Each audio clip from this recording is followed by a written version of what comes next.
Alright, so welcome to the Madhouse. We are here today and I want to talk about probably the most unpopular killer opinion right now, besides Survive with Friends. And that is the perk that we currently know as Made for This.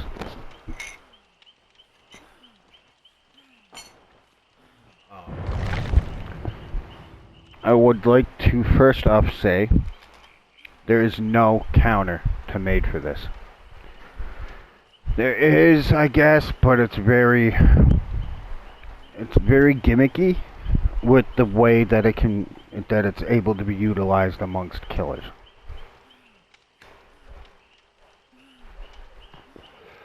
Now,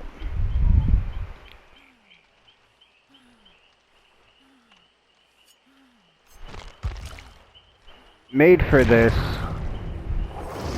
its biggest problem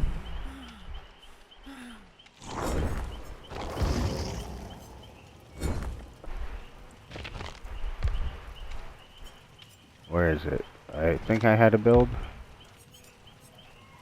Oh no, that's plot twist. Okay, let's go. Oh, it's right here. Made for This. You run 3% faster. After you finish healing, another survivor gains the endurance status effect for 10 seconds. Now, for one, the endurance status effect for 10 seconds doesn't even have a cooldown. It's whenever you finish healing another survivor. So you can heal somebody, utilize that 10 seconds, go for a hook save, get hit, get endurance, save and run. On top of the no hook grabs anymore. The biggest problem with this perk, even besides that, is Made for This cannot be used when suffering from exhaustion, but does not cause the exhausted status effect. Now, I don't know if this is an intended thing with Made for This, but exhaustion perks like Blood Echo doesn't work. The only way to counter Made for This with exhaustion is by exhausting them first and then injuring them.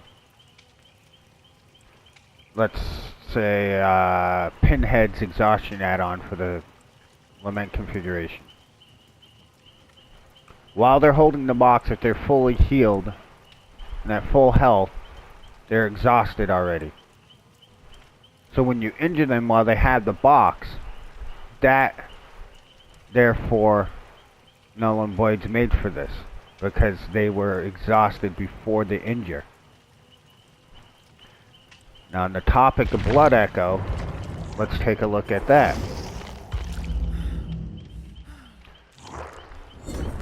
I have every perk currently out on Killer with Huntress, and this is why I'm using her right now. So let's type in exhaustion. Let's see how many options killers have for exhaustion. 1. Blood Echo. For perks anyway. Blood Echo. When hooking a survivor, all other injured survivors suffer from hemorrhage and exhaustion. But the problem is Made for This is not a proper exhaustion perk, so it doesn't deactivate when you're exhausted.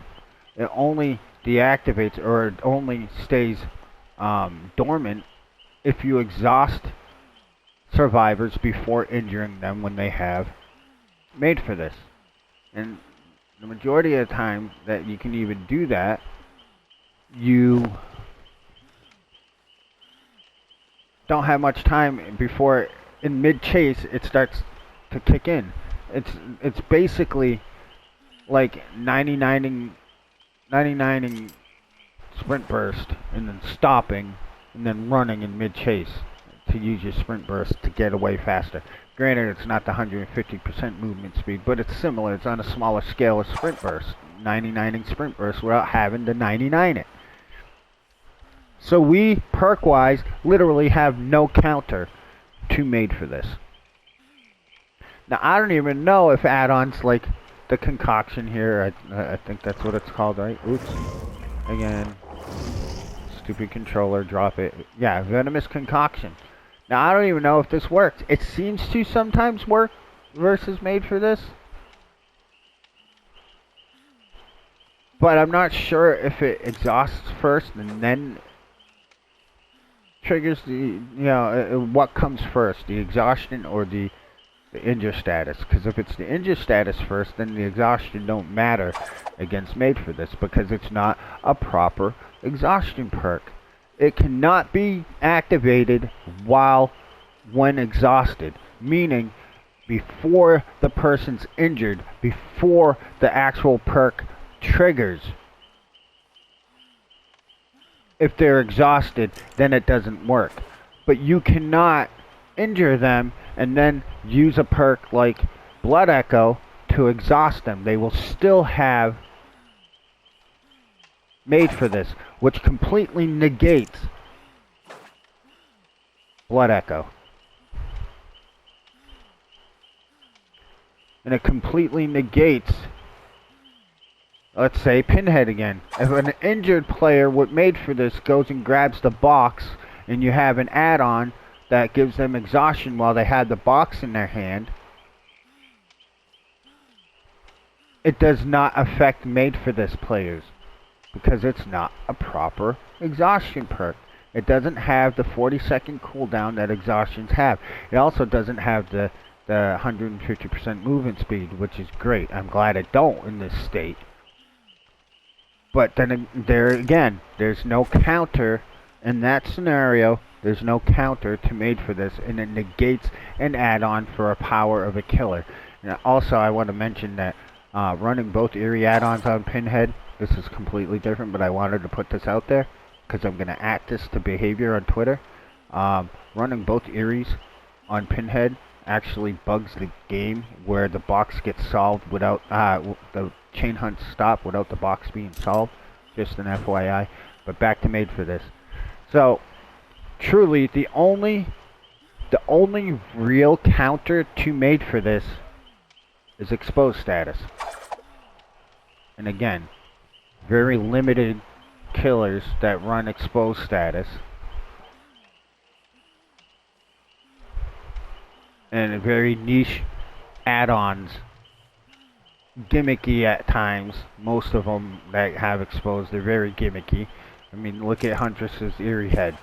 Now you can only have one no matter what your add-ons are, which basically makes the other add-ons with that add-on pointless. It's stupid. It's like Huntress's Eerie Heads has a double drawback where most just have one. Blight's Iridescent Tag. The one iridescent add-on that actually benefit from a drawback would be Blight's Iridescent Tag. If they removed a few lethal dashes, it would actually make his Iridescent Tag good. But you would have to, adapt to only using your dash when you know you're gonna hit. Because again, nobody's going to dash 4 dashes smack themselves 4 times into a wall at the possible chance of an exposed down.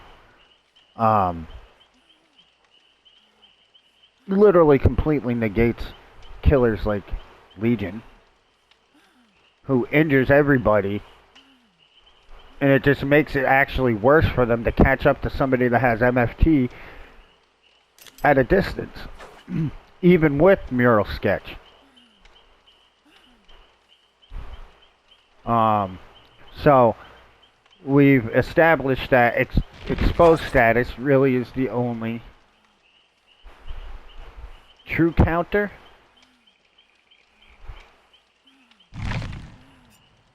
So let's run down the exposed options. Dragon Script, it's great. It's awesome. You're gonna have to run this with Fearmonger.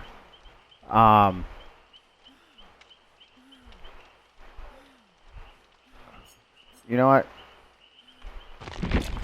I'm gonna check real quick, because I think I keep calling this. Oh, it is Fearmonger now. Okay, so you're gonna have to run it with Fearmonger to slow them down for 3 seconds. So you need to literally patrol gens with Fearmonger, hoping that they're gonna go, and it might work once, and then they'll realize what you're doing. Not consistent. We got Hex Haunted Ground. Again, half the time when somebody triggers Hex Haunted Ground, nobody's near you to capitalize on it. And most M1 killers don't have the map pressure to be able to capitalize on it. So, again, not consistent. Know it. It requires you to get to endgame. Plus, it has a drawback of the survivors being able to see it now. And it's a hex. So, it can be broken. The only hex that's even good in the game that it's okay for it to be broken is Haunted Ground. But because of the Haunted Ground, you can't even use Undying for... Really, because, you know, it's just hexes don't last long. We'll get into that and why I skipped over Devour Hope. So we got Hubris. Again, you're going to have to completely build around Hubris, which means, guess what? No gen regression. Right? No gen regression. You're going to need to most likely run Endurance, potentially Spirit Fury, maybe play with your Food and Nemesis combo with Endurance and Hubris. That way you get, if you can't catch them to down them, you'll at least get a play with your food token stack. Iron Maiden, again, it's decent, especially, you know, it's an OG go-to for Huntress players, because not because of the exposed status, but the notification and the 50% faster locker opening. Again, half the time, unless you're in chase and they're trying to dodge you with whatever killer, like maybe a, it's not consistent, because again, half the time people just go across the map and use it to get your attention and to try to waste your time. Again, one of many perks that actually work against a killer, that's a killer perk in that situation. Make your choice. Not bad. Again, you have to proxy camp to hooks. But with the upcoming possibility of Deliverance base kit when you're too close to a hook, guess what?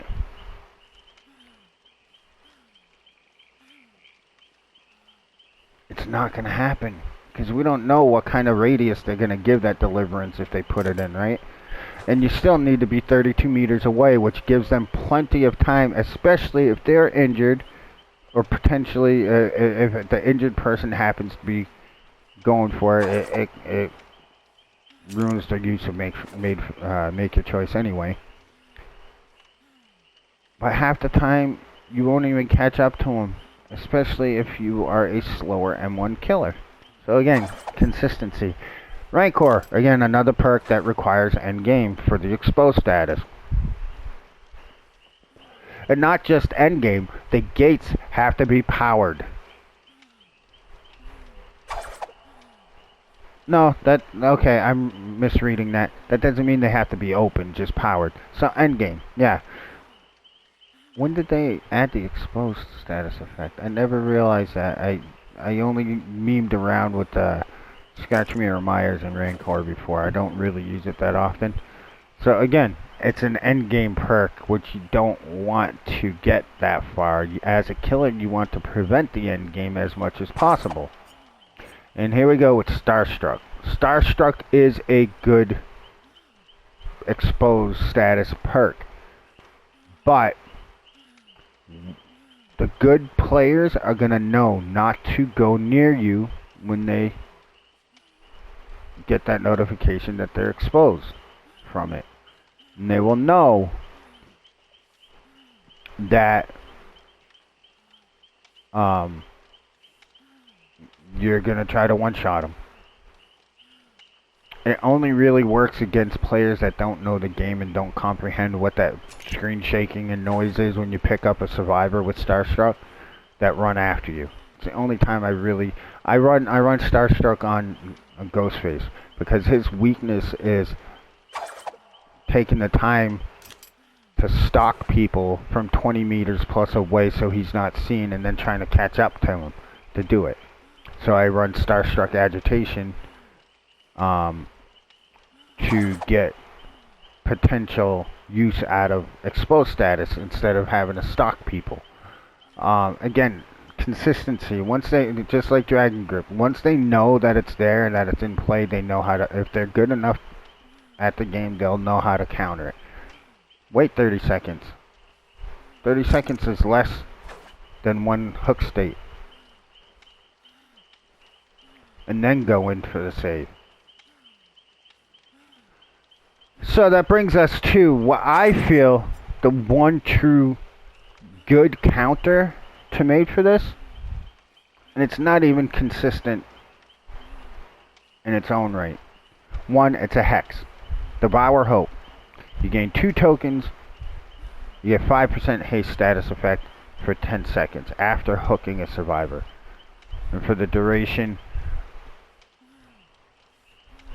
I got something on my screen that's blocking that right now, of 10 seconds. Great, but you need to hook a survivor to utilize that movement speed.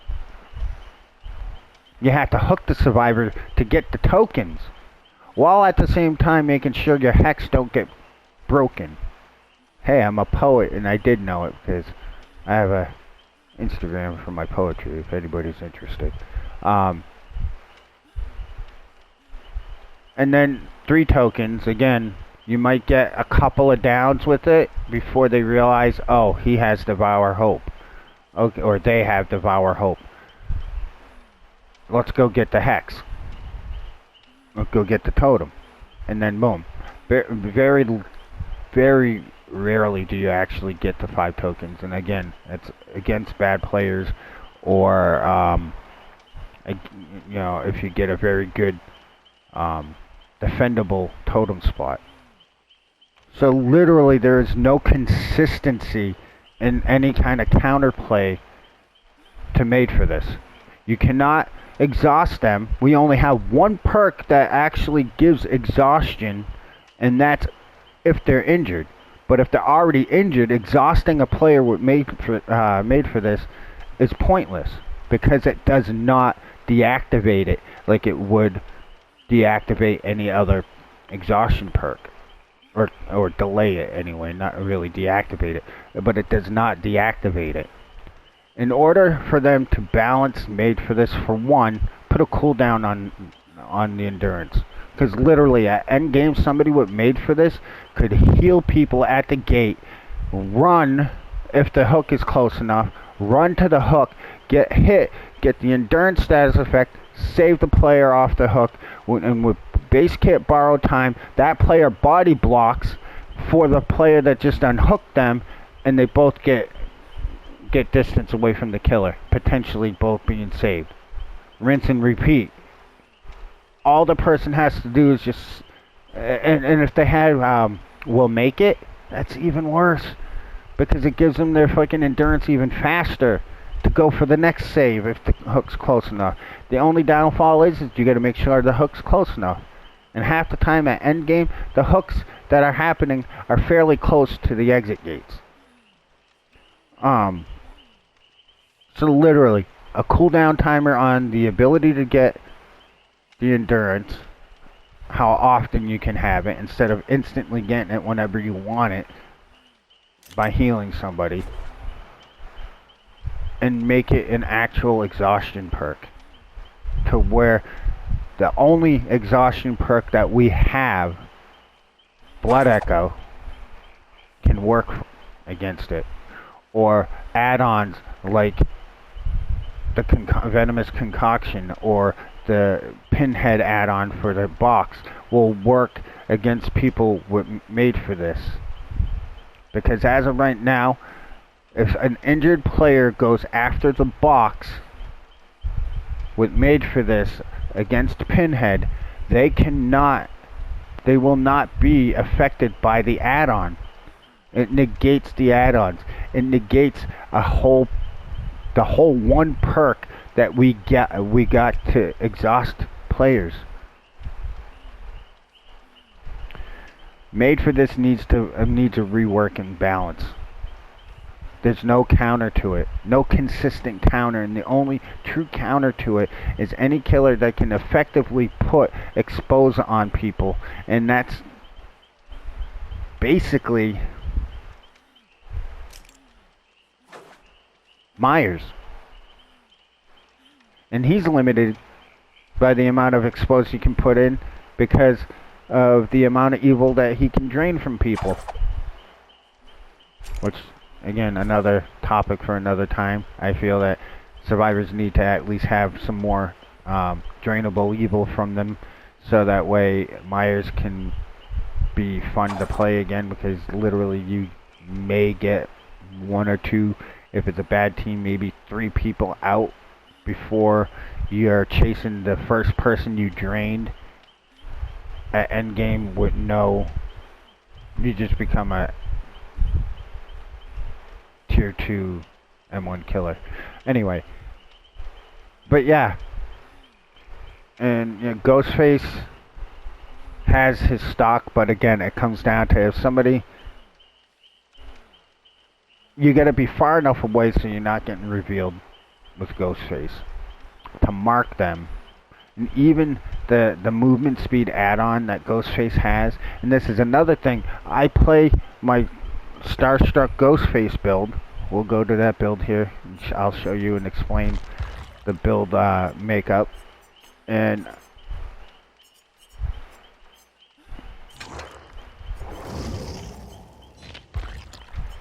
so Starstruck agitation for the added terror radius range, to make sure that we're getting some people in, and to walk them around, to kind of try to spread it as much as possible. Awakened awareness, because if somebody's right next to you and you get somebody on your shoulder and you're causing exposed status, you can get to them when they're close by, and then yeah, if you get any downs with Starstruck, Jolt is good. But the thing is what I do is if I'm in chase and I'm injuring somebody, I no longer use Ghostface Night Shroud to stalk and cause exposed status. That's what this usually is. In the beginning of the game, I might be able to slow down the progress of the initial gen if I can catch them off guard and expose them, popping the gen for 20% progress and blocking it for 15 seconds while it's regressing. That slows down the early game. That's the only time I try to expose with my Night Shroud, unless it's blatantly obvious that I'm going to get the expose. But what I do is I use my Night Shroud mostly in chase with an injured survivor. I came up with this build before the nerf of the Dead Hard nerf, because Dead Hard was so detrimental during chases to get into places that they normally wouldn't be able to. So what I come up with is using my Night Shroud in chase against an injured survivor. Popping Night Shroud, letting them reveal me while in chase if their teammates aren't behind me trying to reveal me. And that exhausts them for 10 seconds, keeping them from being able to use their exhaustion perks. But Made for This is not a proper exhaustion perk. It is not affected by exhausted while it's already been activated. It does not deactivate as if somebody was about to use Dead Hard. After this, they wouldn't be able to. Or Lithe, or Balance Landing, because for 10 seconds in chase they are now exhausted. But Made for This counters this. Again, this is really a gimmicky build. It's a build based on me trying to strengthen the weakness of Ghostface, which is his, how easy he is revealed in his power, and having to hide at such a distance just to be able to use it. Honestly, driver's license should be base kit, especially the generator blocking, at least within the first couple minutes of the game, kind of like corrupt. But yeah, this is now not as effective because of made for this meta.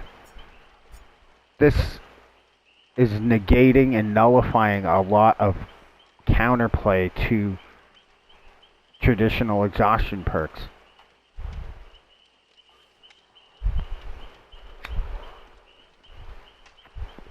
And again, even playing Blight and Legion, they had the mobility. Oni, they had the mobility. They just have no anti-loop. And this is where made for this is the strongest. It's during the loop phase of a chase, not during an actual chase. Even a player that's holding Shift W, as they call it, or me L1, eventually you will catch up to somebody, or you can somewhat counter running right behind in a straight line. But where it comes to be so strong is during loops. Mainly because, and this, we'll talk about hitboxes here for a bit, right? As a console Blight player as of lately, and I've been getting a little better each time I play him, I'm noticing something. The reason why Blight slides off of everything has nothing to do with him.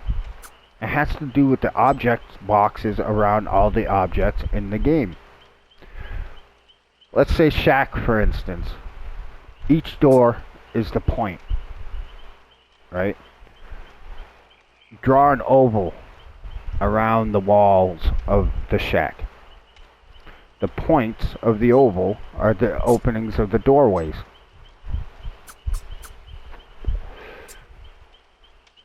This is why you get the slide tack if you hit on the side of the center walls, the sides of the center of the side walls of the shack, or even the doors. If you're like to the left of one door, the right of the other door, depending on which door you're going, you're sliding because it's an oval. I realized all of this because back in the day, Otofu did a video about Huntress's hitboxes. And Huntress's hatchets are a prime example of what I'm about to explain when it comes to made for this. A lot of the times where you hit a hatchet that looks like it missed, it's because there's an oval hitbox. So the head of the hatchet's at its most narrow, but the wider part is what hits them. So when you got somebody looping at Shack, especially one of the most dangerous freaking loops to sit at as a killer, most commonly walked away from loop as a killer, it's because you get a square shack with an oval hitbox. And look, the next time you chase a survivor around Shack, you will notice it. They will hug the wall. Their hitboxes for their characters are so much smaller than ours, they can hug tightly against the wall. And when they get to the corner, watch them. I guarantee you, unless you're completely oblivious to what you're looking at, you're going to notice it looks like they get a speed burst around the corner. And that's because they've hit the peak of the curve that goes right into the point of the oval, which is its smallest hitbox. So for a moment, whenever they're looping something in a rectangular or a square shape, they are actually in a point where there's no hitbox because it goes into the building. It's an oval. Or it's at its most narrow, so there's less travel. So that's why I've always noticed they're going faster around that corner on that shack. It's like it gives them a speed boost. And what made for this it makes it even worse. Made for This isn't so much bad when you're doing a straight line chase. It is very detrimental for non-anti-loop killers during loops, especially around Shack.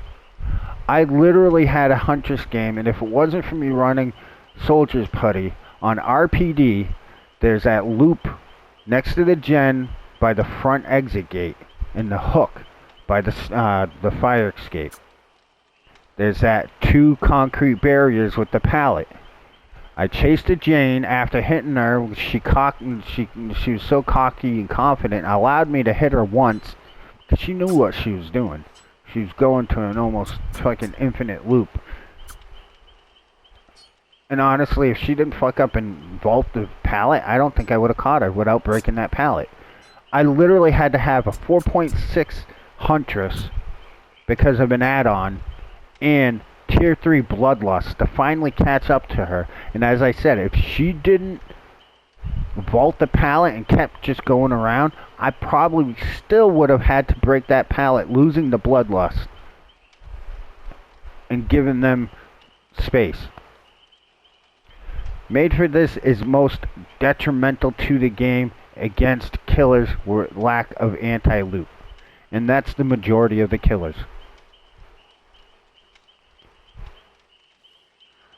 There's no counterplay. You can't exhaust them unless you get them exhausted before you injure them, and we have no way of doing that unless you run Fearmonger. And that's literally a 3-second window to be able to injure them before, and it doesn't even matter. It's a 3-second window. You can injure them, but the Made for This will still work.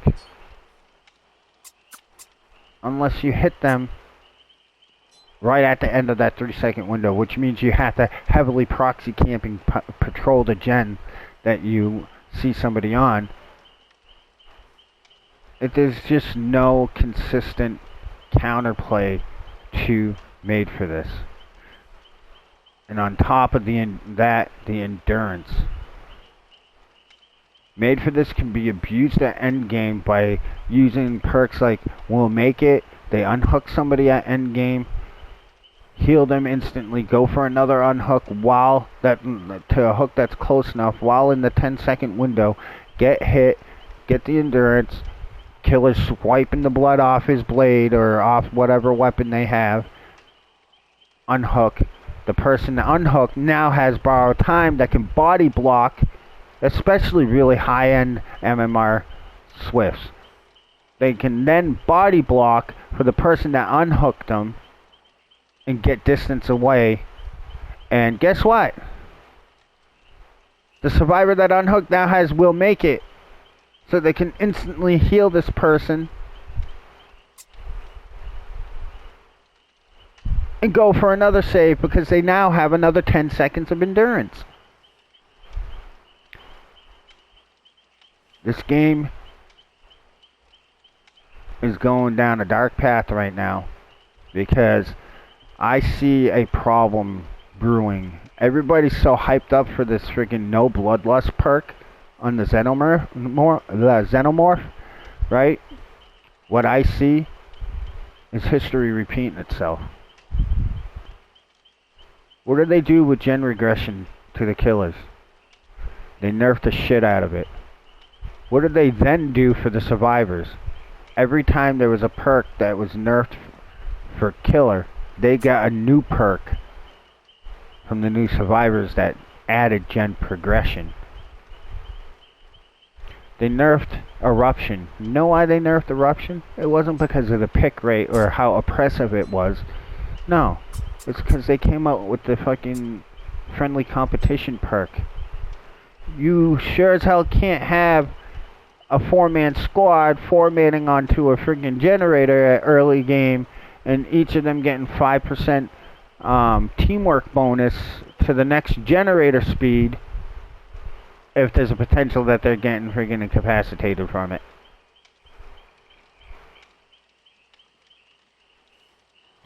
They nerfed killer's regression, gave survivors progression. Guess what's happening now? They're giving survivors movement speed perks, plot twist, made for this. And now they're giving Xenomorph a perk that takes away bloodlust. They're trying to fuck with our bloodlust and see how stupid we are to not notice it. They're trying to see if they can do this more cloak and dagger, smoke and mirrors type way of doing it, instead of just straight up saying, hey, no bloodlust for a weekend. We all know how bad that went, right? And now with perks like made for this, True Talent said it best. And I don't give a shit what any motherfucker out there says about him, or what their fucking gripe is with him. If it wasn't for bloodlust, the majority of the safe pallets and the safe loops would be infinites. Even more so now that friggin' made for this exists. And now they're giving us a perk for what, a 5% haste for 10 seconds? And the rest of the time you get no bloodlust at all? For any other types, any other aspects of the chase? Unless you meet the requirement to trigger that perk.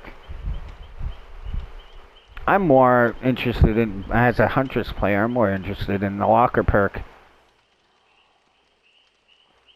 I see a dark path this game is going, and nobody else sees it. They think it's a good thing, this no bloodlust perk.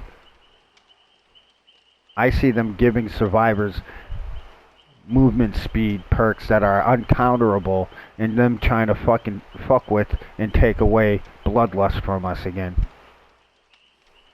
We're going to leave it at that and let you think about that. I hope that you guys followed through. This was a long rant, but it needed to be said. It needed to be done.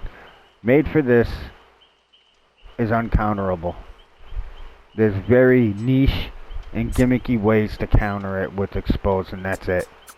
We only have one perk, and that's right here, Blood Echo, which does shit all for made for this, because it's not a proper exhaustion perk. Made for this does not get affected by things like Blood Echo, by things like Night Vision Monocular while in chase, by things like Pyramid Head's exhaustion perk add-on. It negates a lot of the play that killers like Legion. Even though he has mobility, he has shit anti-loop unless you're using an iridescent add-on. You got Blight. Great mobility, again. Kinda shit anti-loop. His only anti-loop is being able to slide tech, which is a very visible and noticeable thing if you know what to look for. Trickster? Yeah, I guess you could say it's like Huntress, but still. Movement speed, even with the bit of movement speed that they gave him as a buff, still, looping. Onryo, again, no anti-loop. Wesker, really no anti-loop.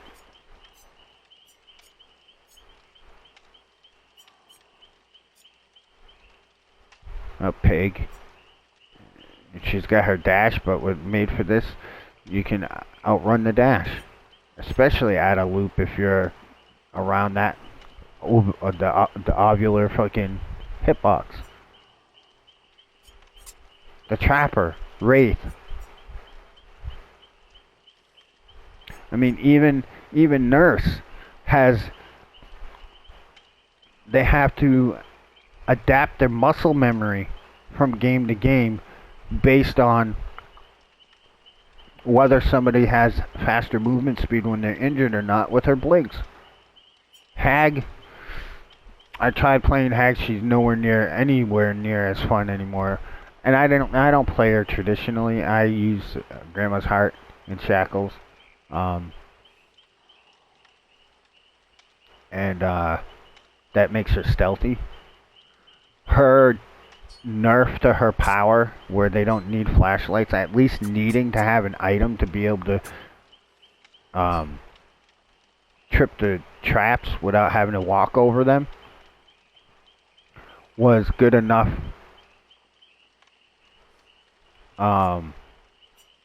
It removes a lot of interaction between the killer and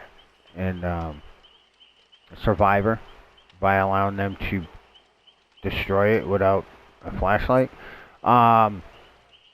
Made for this. Literally, Scratchmare Myers absolutely gutted. Huntress, again, if it wasn't for friggin' 4.6 and tier 3, I would not have even downed that person. And I honestly think I wouldn't have if they didn't screw up by vaulting the pallet.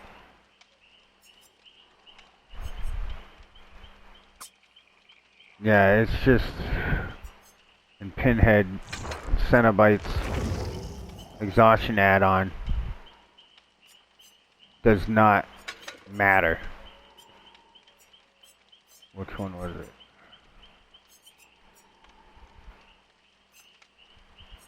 I don't know if I have any more. Oh, right here. Doesn't matter. Because if they're injured before picking up the box, it doesn't affect Made for this because it's not a proper perk. Alright, I already said that I was heading out off of this one. But yeah, think real hard about this before you say, oh, it's just 3% copium, like I've seen today in True's chat. People wanting to make it like it's not a big thing. Legitimately, the worst part of Made for this is during the loops, especially with killers with no anti-loop. It's damaging. And as I said, I have a clip that I just posted on Twitter. The Mad Hatter TTV, if you want to go check it, exclamation Twitter in the chat if you're ever in my stream, or just the Mad Hatter TTV, spelled the same way as right here.